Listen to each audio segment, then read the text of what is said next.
Later on, we'll be calling someone live, and you have to be there to take the call, otherwise you don't get the cash. Now, my next guests are three young, talented Irish actors who have shot to fame in the popular television series Merlin. Have a little look at this. Liot. Liot.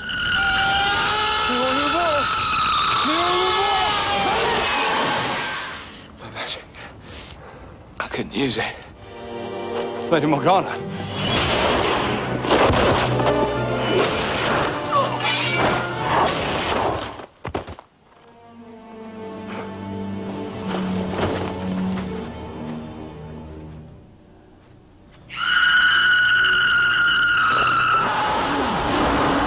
Never knew you cared. Would you welcome, please, Colin Morgan, Katie McGrath and Owen Macken. Spirits moving every time I meet you. World like a cyclone in my mind. It could have been magical. How are you all? Very, very good. Excellent, thanks for coming along. Colin, Merlin has become a huge success. Yeah. How big, would you say? Is it possible to quantify it, or...? It's become huge. Yes.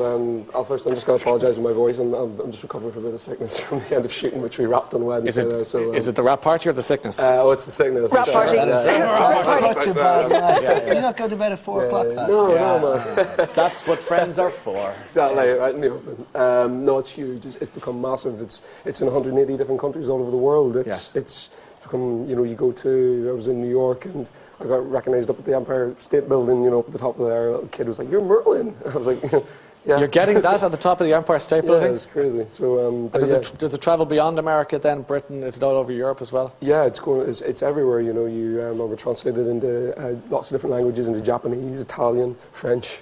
So that's always fun to see that the kid who apparently does the voice for Malcolm in the Middle in French does my voice in Merlin. So Yeah. You can't go anywhere now. Like you're the man. You're the wizard. That's going to be a bit of a trial for you because you've a very distinctive look. So kids will immediately go, "It's him." They do, yeah. I mean, it's a great thing that people have taken the show to their hearts as well. That people only ever have nice things to say. So it's a huge positive.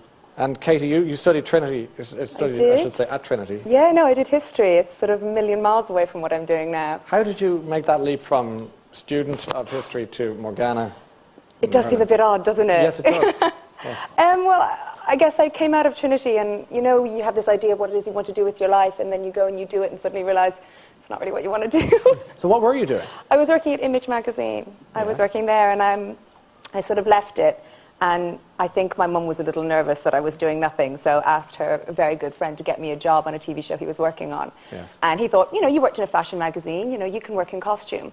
Bearing in mind, I can't thread a needle, and I'm thrown into, 200 beautiful period costumes told to look after them. No idea what I was doing.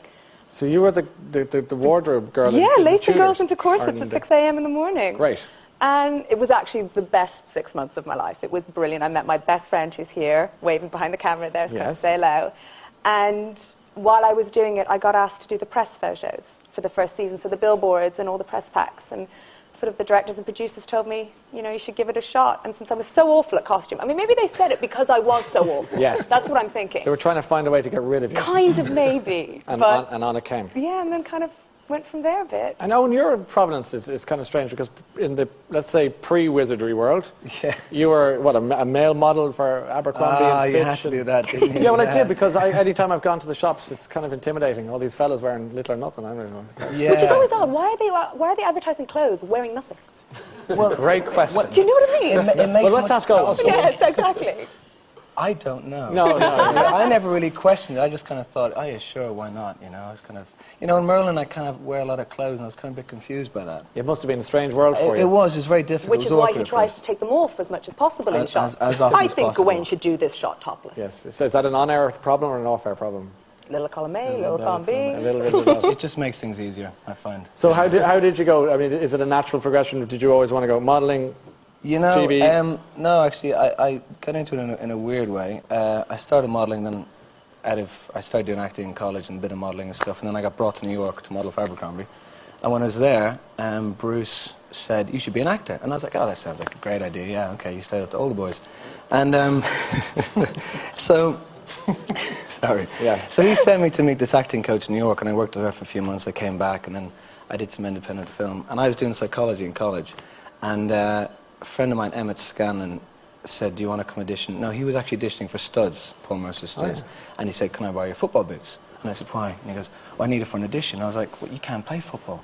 And he said, no, I can't. I said, okay, if you can have my boots if I can come. And he goes, okay, fine. So I came along and auditioned, and Paul gave me the part, and then I was doing my finals in college while I was on Studs for 8 weeks with Brendan Gleeson and David Wilmot. Great. So I was writing my thesis on psychology and relationships, and then to go do a scene with Brendan, and I was like, this is crap. I was like, so you followed the dream. Yeah, we have a shot of you modelling, Owen, that we want to share. That's very intense looking moment there for you. Yeah. I think that's the standard modelling shot. When you look, they say gaze into the distance and think of something. And I think I was just confused. So. Yes. Speaking of gays, we have a cover of the GT magazine, which is the Gay Times. Because obviously you're a poster boy for girls, but you're sharing the love. Yes, of course. And how's that going for you? I just thought it was only fair. I didn't want to kind of seem like I was sort of anti-gay, and I thought, you know what, I just want to kind of make it worldwide, universal. Yeah. So it was actually my idea to do it. Well, good on you. Because no, it wasn't your idea. Because people have said that Merlin has, kind of strong homoeroticism in it. You should ask Colin about that. He's a lot of scenes himself, and Bradley kind of do that, don't you? Colin, how would you like to discuss this? Cheers on. Passing it on. Passing it on. We do get asked, about the slot, and I always say the same thing. It's you can find connotations and undertones of anything if it's what you want to see. Yeah. And, so look, if it pleases everyone, what's wrong? Yeah, exactly. Yeah. Well, that's the thing, and it is across the board, and everybody who watches the show gets something completely different from it. Hey, listen, you got something out of it. Let's have a look at the waxwork they've made of you. Look at that. Yeah. That is Colin's waxwork model. Did you sit for that, or did you? I stood for it. You it stood for it. Sorry, even better. Yeah, thanks for that. Colin, you have very big hands in that, don't you? Yeah, I think it's all about perspective. But I love you remember the Star Wars toys we used to play with as kids? You can now have the Merlin. Have you seen your one? Yeah. Do you know what the best thing about that is? No. Is it fits in the Millennium Falcon. No. Swear to God. Seriously? That's what made me so happy. How do you have a Millennium Falcon? Because I'm a big geek. I know. We still have them at home. And we have them at home. My mother has them on the dresser. So when they come in, everybody in the house has to look at the figurine. And she has it right next to the Captain Jack Sparrow one. She's like, I don't know what they do when I leave them alone, Katie. Who knows? You and Captain Jack? Your mum sounds extraordinary. She's brilliant. She's absolutely brilliant. That's your one, so you can have lots of fun with that, honestly. And actually, there's a toy show now. Let's play toys. Yeah. This is yours. Yeah. If only I looked like that. Actual size. Yeah. And your mum puts it. Where did she put it? On the dresser. When you walk into the kitchen, it's sitting there. For all, I mean, who else has a figurine? Come on. That must be pretty. It is. It's kind of at that point. I mean, we're at that point now where there's a lot of cool stuff coming out. Like, we've got these, and we've got Top Trumps, which apparently is very cool. Yeah, Top Trumps are great. I never played with them as a kid. Oh, we have a pack backstage. Are they good? Yeah, really apparently, good. I'm quite a good card. Bit evil though. Evil is good though. I agree. Do you know what I mean? But that's a good figurine. So you play with that with the Millennium Falcon at home in your downtime. It must be good for you. I'm next to Han Solo.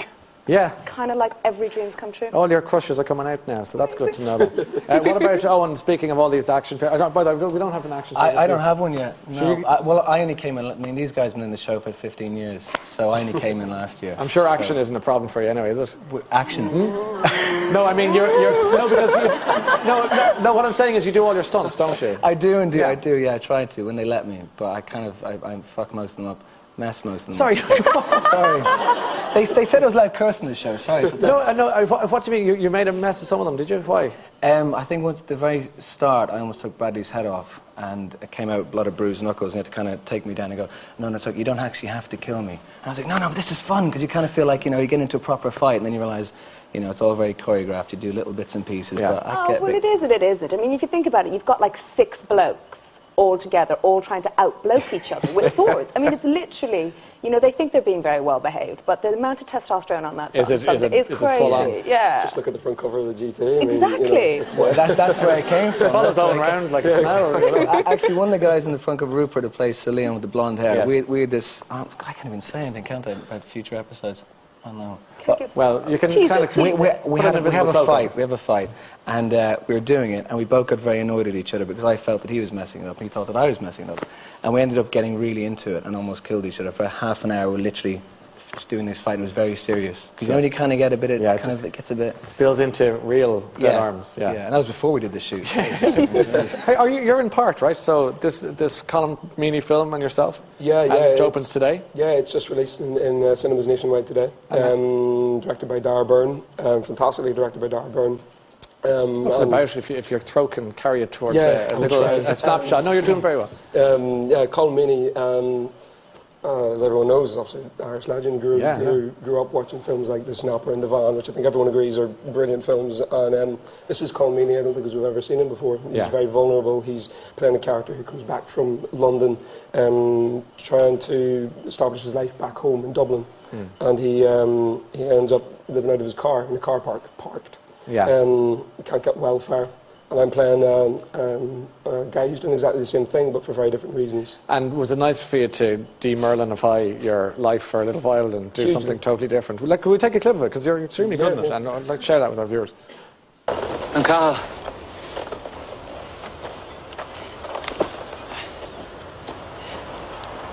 Do you talk at all?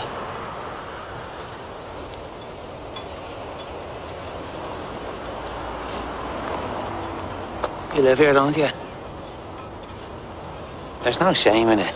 Look, I've nowhere else either except me care.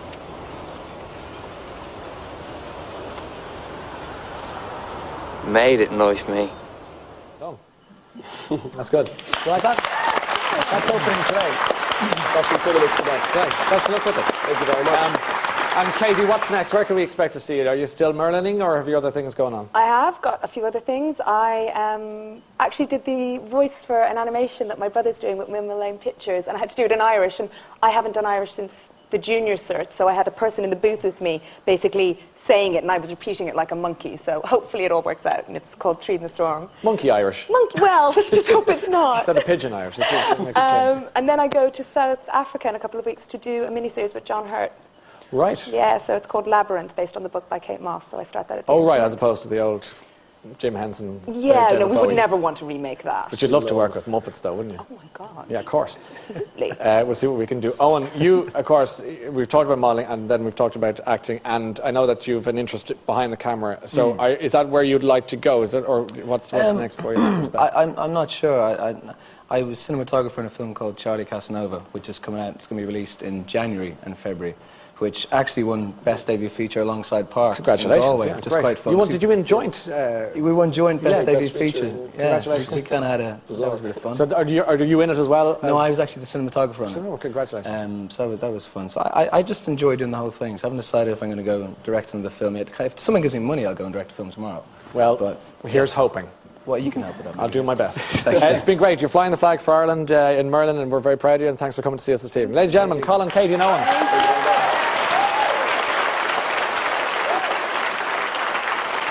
We have a short break to take, but join us in a few moments.